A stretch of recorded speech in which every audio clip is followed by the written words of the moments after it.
Hi అండి. మాకైతే room allot అయిపోయింది అన్నాం కదండి. రూమ్లోకి వెళ్ళిపోయిన తర్వాత ఇంకా నైట్ 8 o'clock కదా అనేసి మొత్తం రెస్ట్ తీసుకొని 6 o'clock బయలుదేరాము. 6 గంటలకు బయలుదేరాము. 6 గంటలకు బయలుదేరి లైన్లో అలా నడుచుకొని వెళ్ళిపోయాము. గోవిందా గోవిందా అనుకొని అందరూ అలా గోవింద నామస్మరణతో నడుచుకుంటూ వెళ్ళిపోయారు. 8 o'clock ఒక రూమ్లో ఆపేసి మాకు 8 o'clock కొంచెం ఉప్మా అది పెట్టారు. ఉప్మా తినేసిన తర్వాత ఇంకా అలా నడుచుకొని వెళ్ళిపోవడమే. వెళ్ళిన తర్వాత 9కి అలా దర్శనం అయిపోయింది.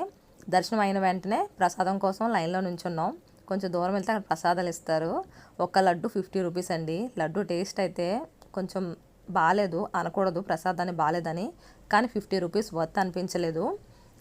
ఒక లడ్డూలు తీసేసుకున్నాం. ఈ సర్వదర్శనం టికెట్ ఉన్న వాళ్ళకి ఒక లడ్డు ఫ్రీగా కూడా ఇస్తారు. ప్రసాదం అది తీసుకొని 11 కల్లా మేము ఈ రూమ్కి వచ్చేసాం. చూడండి, 6కి స్టార్ట్ అయ్యాము, 11 కల్లా రూమ్లోకి వచ్చేసాం. ఇంత త్వరగా దర్శనం అయిపోయింది బికాజ్ ఆఫ్ సర్వదర్శనం టికెట్స్. ఆ నైట్ 11 నుంచి 2 వరకు మనం లైన్లో